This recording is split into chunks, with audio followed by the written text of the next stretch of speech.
নমস্কার, আমার নাম সৌম্যদীপ ভট্টাচার্য। আমি ক্লাস 3-তে পড়ি। আমার স্কুলের নাম রামকৃষ্ণ বিদ্যাপীঠ। আজ আমি আপনাদের একটি কবিতা বলে শোনাচ্ছি। সৎপাত্র সুকুমার রায়। শুনতে পেলাম পোস্তা গিয়ে তোমার নাকি মেয়ের বিয়ে, গঙ্গারামকে পাত্র পেলে। জানতে চাও সে কেমন ছেলে? মন্দ নয় সে পাত্র ভালো, রং যদিও বেজায় কালো, তার উপরে মুখের গঠন অনেকটা ঠিক পেঁচার মতো। বিদ্যে বুদ্ধি বলছি মশাই, ধন্যী ছেলের অধ্যাবসায়। 19টি বার ম্যাট্রিক এসে ঘায়েল হয়ে থামলো শেষে। বিষয় আশয় গরিব বেজায়, কষ্টে সৃষ্টে দিন চলে যায়। মানুষ তো নয় ভাইগুলো তার, একটা পাগল একটা গোয়ার, আরেকটি সে তৈরি ছেলে, জাল করে নোট গেছেন জেলে।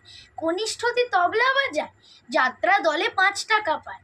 গঙ্গারাম তো কেবল ভোগে পিলের জ্বর আর পাণ্ডু রোগে, কিন্তু তারা উচ্চ ঘর, কংসরাজের বংশধর।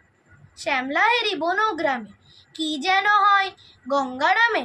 যা হোক, এবার পাত্র পেলে, এমন কি আর মন্দ ছেলে। নমস্কার।